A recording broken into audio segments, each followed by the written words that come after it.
Tumia bati 45, bati za futi 10. Mbao za kenchi ni mbao 70. Tofali za bloko ni tofali 1100.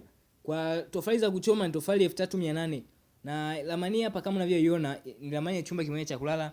Chumba hicho ni single bedroom, ina choo cha public, ina kitchen, ina sebule kubwa na mpangilio wake ni mpangilio wa kisasa zaidi. Jengo hili hapa lina ukubwa wa mita 5.45 kwa mita 10.15.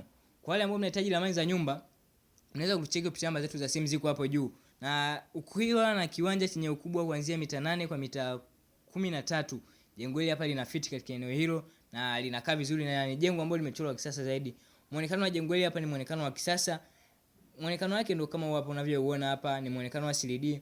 Hii ni picha ya mbele ambao tunasema ni cover page kwa waandaji wa ramani. Na ramani hapa imechorwa kisasa.